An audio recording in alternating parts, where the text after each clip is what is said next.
ওই যে আমি পেপার মানি নিয়ে কথা বলেছিলাম না, কাগজের টাকা, এরপর আসছে ক্রিপ্টোকারেন্সি। কি আসছে, নাম শোনেন নাই? ইলেকট্রনিক মানি তো চলে আসছে, যে ইলেকট্রনিক মানি দিয়ে আপনারা লেনদেন করছেন না, এরপরে আসবে ক্রিপ্টোকারেন্সি। ক্রিপ্টোকারেন্সি মানে বিটকয়েন। এগুলো ভবিষ্যৎবাণী না, কিন্তু কিছু মানুষ মনে করে এগুলো ভবিষ্যৎবাণী। এগুলো ভবিষ্যৎবাণী না, এগুলো বর্তমান। অলরেডি পৃথিবীর কিছু কিছু দেশে চলে আসছে, হয়তো বা এদেশেও অচিরে আসবে। তো মনে করেন এখন আপনি একজন সাধারণ মানুষ, ক্রিপ্টোকারেন্সি কী জিনিস আপনি বোঝেন না। এখন আপনি একজন আলেমের কাছে আসলেন, এসে বললেন যে হুজুর, ক্রিপ্টোকারেন্সি কী জিনিস আমি বুঝি না, এটা হালাল না হারাম, জায়েজ না জায়েজ, কতটুকু রাখা যাবে রাখা যাবে না, মাসআলা দেন। এখন আমি যদি আপনাকে বলি, এই যে ভাই নেন কোরআন, এই যে তাফসীর ইবনে কাসির নেন, জালালাইন নেন, মারিফুল কোরআন নেন, এই যে বুখারী, মুসলিম, তিরমিজি, আবু দাউদ, নাসাই, সবগুলো নেন, বাসায় গিয়ে পড়াশোনা করে মাসআলা বের করেন, পারবেন? সম্ভব? সম্ভব কি? কে পারবে? যিনি মুস্তাহিদ। আর একটা সমাজের মধ্যে মুস্তাহিদ মানুষের সংখ্যা কতজন থাকে? অল্প কিছু। বেশিরভাগ মানুষই তো অন্ধ অনুকরণ তাকলিদ করতে হবে তাকে। তখন এই যে আপনি আমার কাছ থেকে মাসআলাটা জানলেন, এই মাসআলা জেনে নেওয়াটা কি আপনার জন্য উচিত না অনুচিত?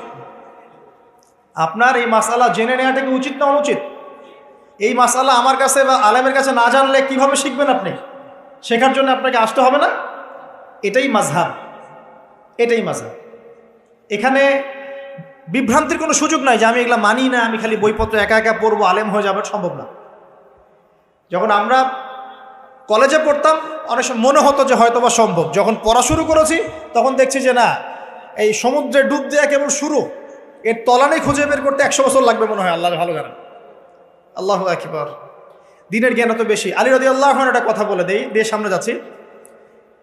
আলী রাদিয়াল্লাহু আনহু শেষ বয়সে বলছেন, তাকে প্রশ্ন করা হচ্ছে যে আপনার কি কোনো দুঃখ আছে জীবনে? আলী রাদিয়াল্লাহু আনহু বলছেন যে আমি শুরু থেকে নবী সাল্লাল্লাহু আলাইহি ওয়াসাল্লামের পাশে ছিলাম, আমার দুঃখ নাই, তবে একটা মনের কষ্ট। কি? আমি যে জ্ঞানগুলো শিখেছি নবীর কাছ থেকে সাল্লাল্লাহু আলাইহি ওয়াসাল্লাম, সেই জ্ঞান বিতরণ করার জন্য কোনো পাত্র খুঁজে পেলাম না। কি গভীর কথা! যে জ্ঞান শিখেছি এটা বিতরণ করার পাত্রই খুঁজে পেলাম না। তাহলে পাত্র, আমরা তো পাত্র, জ্ঞান বিতরণ করবেন উলামায়ে কেরাম। পাত্র আমরা যদি পরিষ্কার না হয় জ্ঞান কিভাবে পাবেন? সম্ভব? সম্ভব না। আরেকটা বিষয় বলে দেই, যখন আপনি জ্ঞানের চর্চায় মাঠে নামবেন, আল্লাহ পাক আপনার সম্মানার্থে ফেরেশতার পাখা আপনার পায়ের নিচে বিছিয়ে দিবেন ইনশাআল্লাহ। আর যখন আপনি জ্ঞান চর্চা করে আলেম হবেন ইনশাআল্লাহ তাআলা, আপনার জন্যে আসমান জমিনের সমস্ত মাখলুক, এমনকি সমুদ্রের নিচের মাছ, গর্তের ভিতরের পিপিলিকা, সবাই আল্লাহর কাছে আপনার জন্য ইস্তেগফার করবে ইনশাআল্লাহ। একটা হাদিসে নবীজি বলেছেন যে আকাশের চাঁদটাকে তোমরা যেমন দেখো উজ্জ্বল অন্য নক্ষত্রগুলোর তুলনায়, ঠিক তেমনি সাধারণ মানুষের উপরে একজন আলেমের মর্যাদা এমন। তো প্রিয় ভাইয়েরা, যুবক ভাইদেরকে বলছে, স্পেশালি আজকের লেকচারটা স্পেশালি তোমাদের জন্যই, যে এই ফাঁদগুলো থেকে বেঁচে থাকবে এবং এলেম অর্জন করবে। এলেম অর্জনের কোনো বিকল্প নাই, এবং এলেম অর্জনের জন্য সিলেবাস লাগবে। আর অনেক বইপত্র একা একা পড়তে পারবে না, আলেম ওলামাদের সংস্পর্শ লাগবেই, অন্যথায় পারবে না। এর পাশাপাশি আপনি সিরাতের বই পড়বেন, ইতিহাস পড়বেন, ইসলামিক অর্থনীতি পড়বেন, হ্যাঁ, ভূরাজনৈতিক প্রেক্ষাপটের বইগুলো পড়বেন, এগুলো ঠিক আছে। এবং জেনারেল লাইনে যেখানে পড়াশোনা করছেন এই পড়াশোনাও কন্টিনিউ করবেন, এবং আপনার প্রতিভা দিয়ে আপনার জায়গা থেকেই ইসলামের খেদমত করবেন ইনশাআল্লাহ তাআলা। পারা যাবে না? আল্লাহ তৌফিক দান করুন। যুবক ভাইদের সামনে এই ফাঁদ। কেন ফাঁদ? কারণ যুবক ভাইরা যদি জীবনের উদ্দেশ্য জেনে ফেলে এবং ইসলাম প্রতিষ্ঠার কাজে আত্মনিয়োগ করে, তাহলে কুফফার শক্তি পালানোর জায়গা খুঁজে পাবে না ইনশাআল্লাহ। প্রিয় ভাইরা, আল্লাহ রাব্বুল আলামিন বলছেন মুমিনদেরকে, হে মুমিনরা, তোমরা আল্লাহকে ভয় করো। দেখুন, 6টা পিলারে বিশ্বাস না করা পর্যন্ত কেউ মুমিন হয় না। কয়টা পিলার? 1 নাম্বার হচ্ছে আল্লাহর প্রতি বিশ্বাস। 1 নাম্বার আল্লাহর প্রতি বিশ্বাস। 2 ফেরেশতা মণ্ডলীর প্রতি বিশ্বাস। 3 আসমানি কিতাব সমূহে বিশ্বাস। 4 নবী রাসূলগণের প্রতি বিশ্বাস। 5 পরকালের প্রতি বিশ্বাস। এবং 6 তাকদীরের ভালো মন্দের প্রতি বিশ্বাস। এই 6টা পিলারকে মনে বিশ্বাস করতে হয়, মুখে স্বীকৃতি দেওয়া লাগে এবং কাজেও বাস্তবায়ন করতে হয়, তারপর আপনি মুমিন হবেন ইনশাআল্লাহ।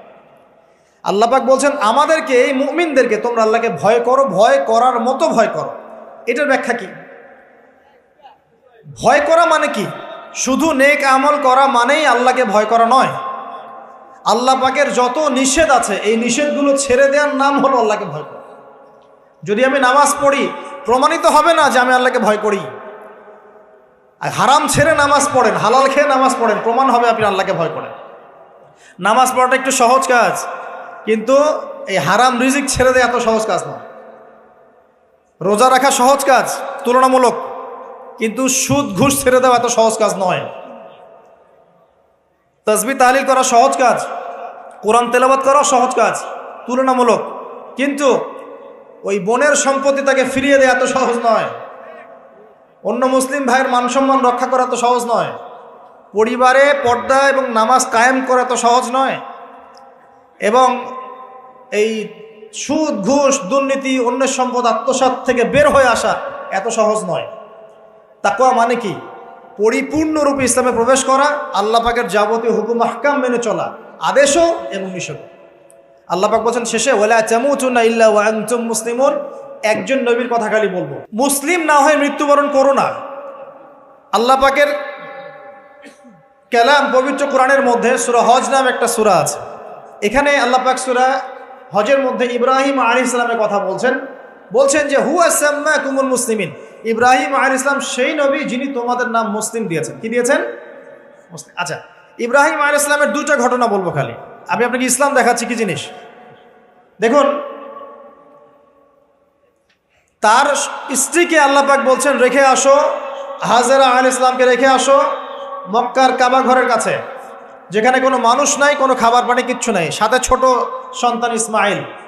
দেখেন, রেখে আসার সময় কিন্তু ইব্রাহিম আলাইহিস সালাম আল্লাহকে বলেন নাই যে আল্লাহ আমি আমার স্ত্রী সন্তানকে ওখানে কেন রেখে আসব। এর পিছনে যুক্তি কি, এর পিছনে বিজ্ঞান কি, এর পিছনে দর্শন কি জিজ্ঞেস করেছিলেন? আল্লাহ পাক বলেছেন সামি'না আতা'না। সন্তান বড় হয়েছে, আল্লাহ পাক বলছেন তাকে জবাই করতে হবে।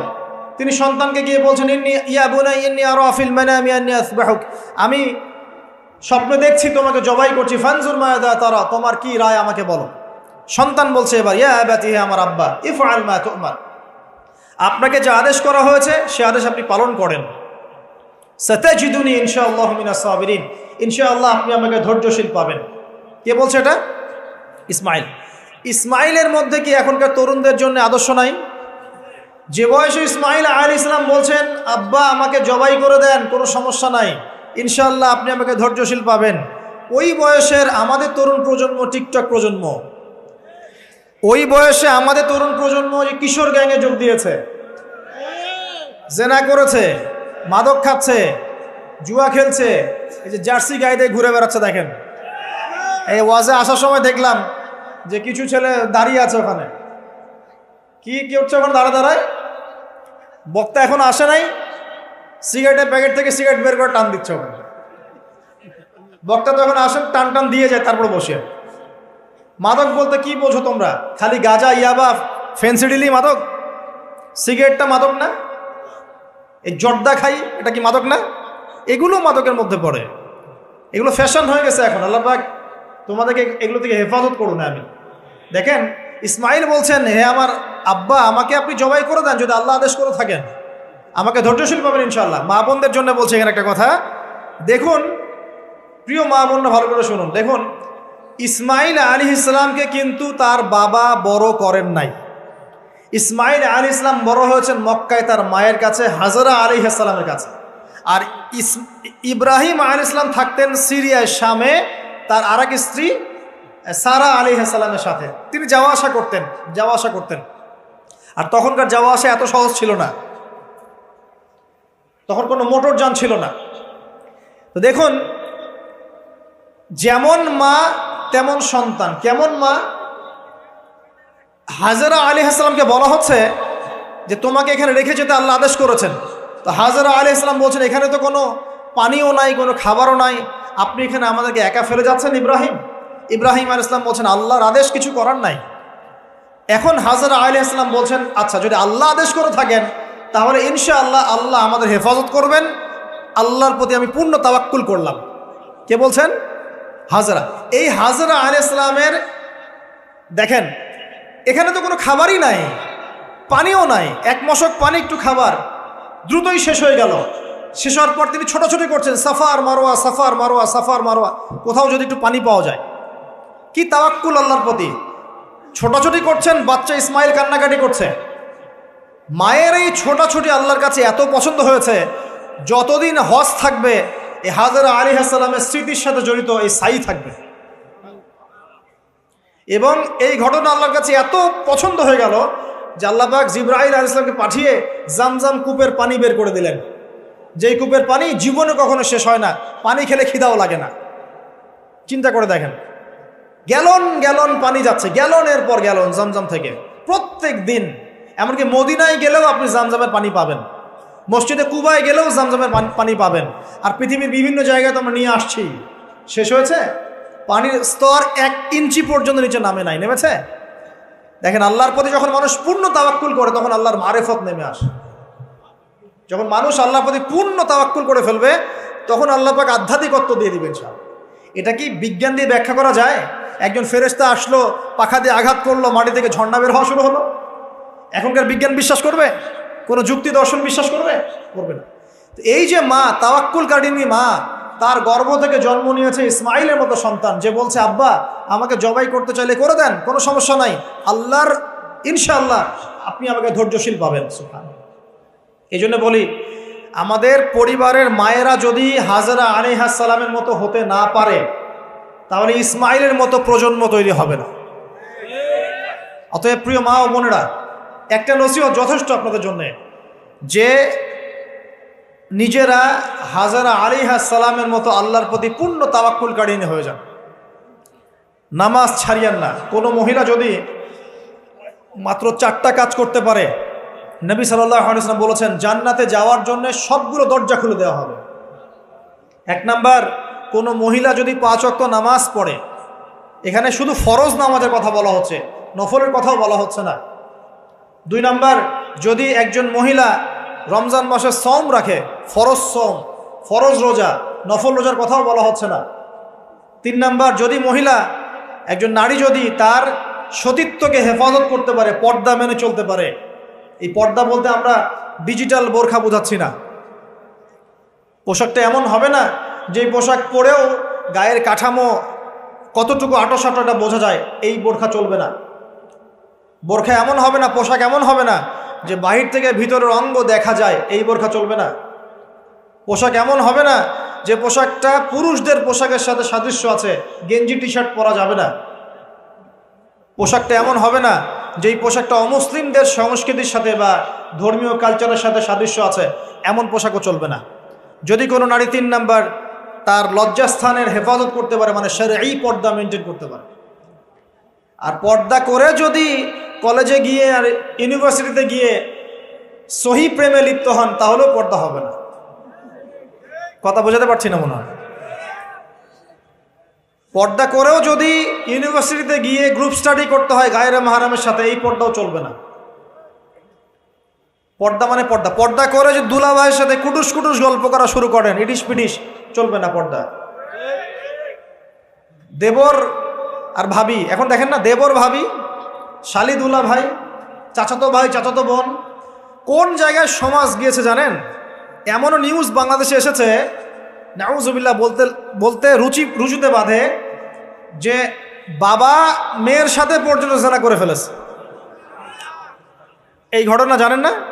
বাংলাদেশে একাধিক ঘটনা ঘটেছে। আস্তাগফিরুল্লাহ, ইন্না লিল্লাহি ওয়া ইন্না ইলাইহি রাজিউন। কোন যুগে আছেন চিন্তা করেন। কেউ কারো থেকে বাদ না, শিক্ষকের সাথে ছাত্রী, ছাত্রর সাথে শিক্ষিকা, বস আর কলিগ, মহিলা কলিগ বস, মহিলা বস, পুরুষ কর্মচারী, হ্যাঁ অমুক কর্মকর্তা, তমুক কর্মকর্তা। মাঝখানে একটা সিসিটিভির ফুটেজ ফাঁস হয়ে গেল, দেখলেন না কি হইল? মনে আছে? ভুলে গেছেন মনে হয়। একটা টাইটেল, একটি সিসি ক্যামেরা সারা জীবনের কান্না, মনে নাই? ভুলে গেছেন আপনারা? হ্যাঁ, এই যে মনে আছে। তো কে কার থেকে বাদ? ফুফাতো ভাই, চাচাতো বোন, হ্যাঁ খালাতো বোন, খালাতো ভাই, মানে কাজিন, দেবর ভাবি, শালাদুল্লাহ ভাই, শালিদুল্লাহ ভাই, সব দেখবেন জেনা করতেছে না? পরকীয়া তো নিত্যদিনের ব্যাপার, পরকীয়া না করলে এখন পেটের ভাতই হজম হয় না। বাসায় একটা স্ত্রী আছে, বাইরে 3-4টা মেয়ের সাথে টাঙ্কি মেরে বেড়াবে, কোনো সমস্যা নাই। সমস্যা কোথায় বলি? সমস্যা হচ্ছে যদি আপনার স্ত্রী থাকে একজন নেককার বা সতীসাধী নারী থাকে এবং তার পারমিশন নিয়ে যদি আপনি আরেকটা বিয়ে করতে যান, সমস্যা আছে। হালালভাবে বিয়ে করলে সমস্যা, বাইরে টাঙ্কি মেরে বেড়াবেন, কোনো সমস্যা নেই। বাসায় একটা স্বামী আছে, বাইরে আরও 2-4টা ছেলের সাথে ফোনে কথা বলে, কোনো সমস্যা নেই। তা আমরা এখন কি করি জানেন? আমরা জেনাকে প্রমোট করি, নগ্নতাকে প্রমোট করি, আর বিয়ে হালাল জিনিসগুলোকে আমরা ঢেকে দেই, বাধা দেই। বিয়ে করতে চান দেখবেন বাধা পাবেন, জেনা করতে চান বাধা পাবেন না। হ্যাঁ, বিশ্বাস করছেন না? বিয়ে করতে যে দেখেন খালি কত বাধা আসে, আর জেনা করতে চান কোনো বাধা নেই, মদ খাইতে চান কোনো বাধা নাই। লিগ্যাল কিছু পতিতালয় আছে আমাদের দেশে, লিগ্যাল, এবং তাদেরকে পতিতা বললেও মানুষ রাগ করে। এখন বলতে হবে যৌনকর্মী, সেক্স ওয়ার্কার। কেন? তাদের যদি এতই সম্মান দেওয়ার ইচ্ছা থাকে আমাদের, আমরা কি ওদেরকে হালাল কোনো কর্মসংস্থান দিয়ে এই পাপের পথ থেকে ফেরাতে পারি না?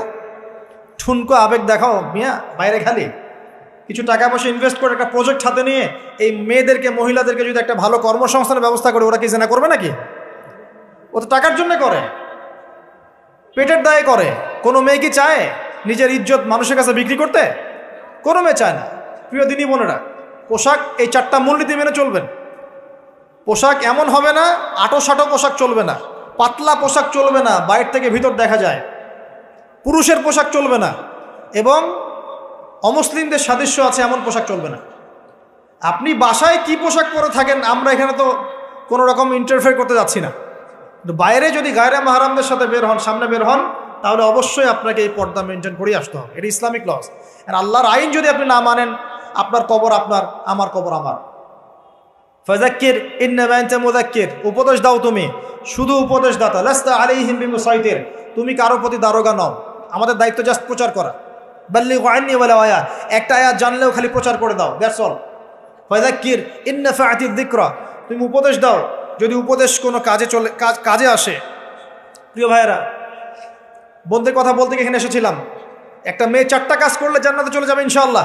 5 ওয়াক্ত নামাজ, ফরজ নামাজ, 2 রমজান মাসের সওম, 3 নাম্বার লজ্জাস্থানের হেফাজত, আর 4 নাম্বার স্বামীর আনুগত্য। স্বামীর কি দেখেন, ফ্যামিনিস্ট মেয়েরা বলবে স্বামীর দাসত্ব। দাসত্ব আনুগত্য এক জিনিস নয়, মনে থাকবে। দাসত্ব আনুগত্য এক জিনিস নয়। আনুগত্য মানে কি? আনুগত্য মানে আপনার স্বামী আপনাকে কোরআন সুন্নাহর মতো চালানোর চেষ্টা করছে, আপনি এটা ফলো করবেন, আনুগত্য।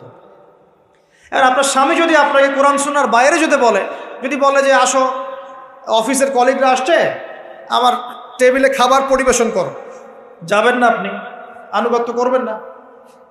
আপনার স্বামী বলছে যে সুন্দর করে সাজুগুজু করো তো, আজকে ঘুরে আসে সাজেক, ঠিক আছে, বাইকের পিছনে বসে আপনাকে নিয়ে যেতে যাচ্ছে, আপনি যাবেন না, বলবেন যে এরকম সাজুগুজু করে গায়রে মাহরামদের সামনে যাওয়া জায়েজ নাই। আনুগত্য কি? কোরআন সুন্নাহ সমর্থিত কাজে আপনি স্বামীকে ফলো করবেন, আনুগত্য। স্বামী যদি এমন কোন আদেশ করে যে আদেশটা কোরআন সুন্নাহর বাইরে যায়, আপনি এখানে কোনো আনুগত্য নাই। একটা হাদিস আছে, লা তাআতা লি মাখলুক ফি মা'সিয়াতিল খালিক, মানে স্রষ্টার অবাধ্যতায় সৃষ্টির কোনো আনুগত্য নাই। আল্লাহর অবাধ্যতায় সৃষ্টির কোনো আনুগত্য নাই। প্রিয় ভাইয়েরা, একটা আয়াত আমাদের জন্য যথেষ্ট হবে ইনশাআল্লাহ। মুমিন আমরা মুমিন না?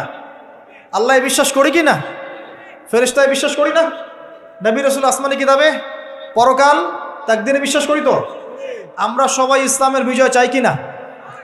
আমরা সবাই পরিপূর্ণ মুসলমান হতে চাই কি না? আমরা চাই কি না যে আমাদের সাথে সাথে আমাদের পরিবারটাও জান্নাতে যাক? এবং আমরা চাই কি না যে আমাদের সমাজটাও ইসলামের আলো আলোকিত হোক? চাই কি না? যদি চাই, প্রিয় ভাইয়েরা, আমার 10টা নসিহত। কয়টা? 10টা, জাস্ট 10টা লাইন বলবো, আর আপনাদের ধৈর্য নষ্ট করছে না। 1, জ্ঞান অর্জনের যে কথা বলেছি, জ্ঞান শুধু অর্জন নয়, জ্ঞানের বিপ্লব ঘটাতে হবে। পারবেন ইনশাআল্লাহ? যে যেখানে পড়াশোনা করছেন করেন, কিন্তু ইসলামিক পড়াশোনা বাদ দিয়ে নয়। দিনের জ্ঞান আগে অর্জন করতে হবে, বাল্য বয়সে অর্জন করতে হবে। আল্লাহ তৌফিক দান করুন। 2 নাম্বার, প্রত্যেক দিন কোরআনকে সময় দিবেন। কি করবেন? প্রত্যেক দিন কোরআনকে সময় দিবেন, প্রত্যেকদিন মিনিমাম 1 ঘন্টা করে হলেও কোরআন তেলাওয়াত করার চেষ্টা করেন। পারবেন ইনশাআল্লাহ? 3 নাম্বার, আপনার জীবনটাকে রাসূলুল্লাহ সাল্লাল্লাহু আলাইহি ওয়াসাল্লামের সুন্নত দিয়ে সাজাতে হবে। প্রত্যেকটা কাজ করার আগে 3 বার চিন্তা করবেন। কয়বার? 3 বার, যে এই কাজটা কিভাবে করলে সুন্নত হবে, কিভাবে করলে সুন্নত হবে না। এই রাত্রে ঘুমাবেন, 3 বার চিন্তা করবেন যে কি কি কাজ করে ঘুমালে পরে ঘুমটা সুন্নত হবে, নেকি হবে। ওযু করবেন, সূরা ফালাক নাস ইখলাস পড়বেন, আয়াতুল কুরসি পড়বেন, সূরা বাকারার শেষে 2টা আয়াত পড়বেন, 33 বার সুবহানাল্লাহ, 33 বার আলহামদুলিল্লাহ, 34 বার আল্লাহু আকবার পড়বেন। ডান দিকে কাত হবেন, আল্লাহুম্মা বিইসমিকা আমুতু আহইয়া। ব্যাস। যদি 6 ঘন্টা ঘুমিয়ে থাকেন, 6 ঘন্টার প্রত্যেক সেকেন্ডে নেকি পাবেন ইনশাআল্লাহ।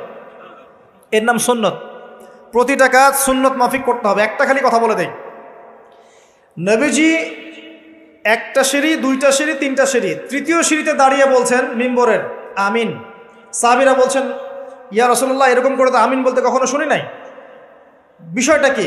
নবীজি বলছেন, বিষয়টা হচ্ছে, যখন আমি 3য় সিঁড়িতে ছিলাম তখন জিবরাইল আলাইহিস সালাম এসে আমাকে বলেছিলেন, জিবরাইল আলাইহিস সালাম এসে বলেছেন, হে মুহাম্মদ, ধ্বংস হোক সেই ব্যক্তি, ধ্বংস হোক সেই ব্যক্তি যার সামনে আপনার নাম উচ্চারিত হয়েছে কিন্তু সে আপনার নাম শুনেও দরুদ পড়ে নাই।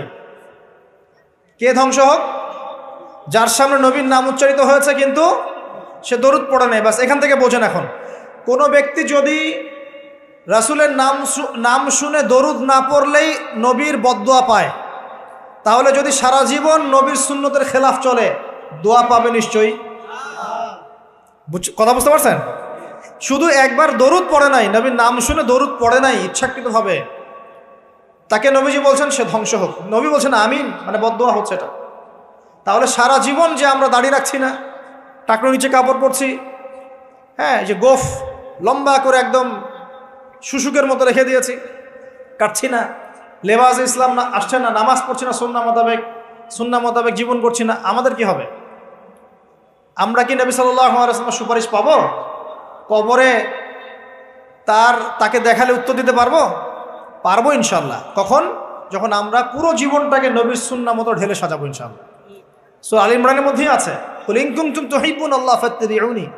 আল্লাহ পাক বলছেন, হে নবী বলে দিন, তোমরা যদি আমার ভালোবাসা চাও, আল্লাহকে পেতে চাও, তাহলে নবীকে অনুসরণ করো, আমাকে অনুসরণ করো। আল্লাহ পাক কি করবেন? ইউহিব্বুকুমুল্লাহ, আল্লাহ পাকও তোমাদেরকে ভালোবাসবেন। ইয়াগফির লাকুম যুনুবাকুম, আল্লাহ পাক তোমাদের সমস্ত গুনাহ মাফ করে দেবেন ইনশাআল্লাহ। আল্লাহু গফুর রহিম। 3 নাম্বার বলেছি, ভাই নবীর সুন্নাহ মতো জীবন করেন। 4, একটা হালাল রিজিক অন্বেষণ করেন, হারামে যাবেন না। ওয়াদা করেন যে না খেয়ে মরে গেলেও হারাম রিজিকে যাবেন না। পারবেন তো ইনশাআল্লাহ? আল্লাহ পাক তৌফিক দান করুন। 5 নাম্বার, পরিবারের আদর্শ হবে জান্নাতি আদর্শ। পরিবারের মধ্যে অনইসলামিক কোনো কালচার ঢুকতে দিবেন না। টিভিটা আছে না পরিবারে, আসার মানে আছে ভেঙে দিবেন একেবারে। যদিও বা টিভির চেয়ে ডেঞ্জারাস জিনিস এখন আমাদের হাতেই থাকে। টিভি তো তাও মানুষ সবাই একসাথে বসে দেখতো, যে যার মতো দেখতে পারতো না। একটা নাটক সিনেমা দেখলেও সবাই মিলে দেখতে হতো। তো এখন তো ফোন, সবার ঘরে ঘরে একটা পৃথিবী, সবাই ঘরে ঘরে যে যার মতো দেখছে আর কি। পরিবারে পর্দা থাকতে হবে। ছোটবেলা থেকে সন্তানদেরকে কোরআনের শিক্ষা দেওয়া লাগবে, তালিম থাকতে হবে পরিবারে হালাল রিজিক থাকতে হবে। আরেকটা কথা বলি, পরিবারে মেয়েদের প্রতি, স্পেশালি মেয়েদের প্রতি নরম থাকবেন, কঠিন হয় না। কারণ আমার অভিজ্ঞতা থেকে বলছি ভাই, নারী জাতির প্রতি কঠিন হয়ে কোনো ফায়দা নাই। যত কঠিন হবেন তত সমস্যা। আর এই ব্যাপারে আপনার চেয়ে আমার অভিজ্ঞতা 1 ধাপ বেশি, মাত্র 1 ধাপ। আচ্ছা, 5টা। 6 নম্বর হচ্ছে ইসলামিক কিছু ফাউন্ডেশন বা অ্যাসোসিয়েশন গড়ে তোলার চেষ্টা করেন। এদের কাজ হবে ইসলামের সৌন্দর্যগুলো দিয়ে সমাজ সেবা করা। পারা যাবে না? ওই যে হিলফুল ফুজুর নবী সাল্লাল্লাহু তৈরি করেছিলেন না? আচ্ছা, এটা শুধু ফাউন্ডেশন হতে হবে জরুরি না, এটা প্রতিষ্ঠানও হতে পারে, একটা মসজিদের উদ্যোগে হতে পারে, মাদ্রাসার উদ্যোগে হতে পারে, বা সামাজিক সংগঠনও হতে পারে, যার উদ্দেশ্য হচ্ছে ভালো কাজ করা। এই যে শীতকাল আসছে, এই শীতকালে আমরা ইনশাআল্লাহ তাআলা পুরো দেশব্যাপী, এই শীতকালে ইনশাআল্লাহ আমরা চেষ্টা করব পুরো দেশব্যাপী শীতার্ত মানুষের মধ্যে বিনামূল্যে কম্বল বিতরণ করার জন্য। পারা যাবে না ইনশাআল্লাহ? সমাজ কল্যাণমূলক কাজ করলে কি হবে জানেন? সমাজের মানুষের কাছে ইসলামের সৌন্দর্য ফুটে উঠবে এবং ওই হাদিসের উপর আমল হবে। যদি আপনি কোনো মুসলিম ভাইয়ের একটা কষ্ট দূর করে দেন, আল্লাহ পাক আপনার একটা কষ্ট দূর করে দেবেন ইনশাআল্লাহ। আপনি যতক্ষণ মুমিন বান্দা মুসলিম ভাইয়ের পাশে থাকবেন, আল্লাহ পাকও আপনার সাহায্যে আপনার পাশে থাকবে ইনশাআল্লাহ। আল্লাহ পাক তৌফিক ইনায়াত করুন, আমিন।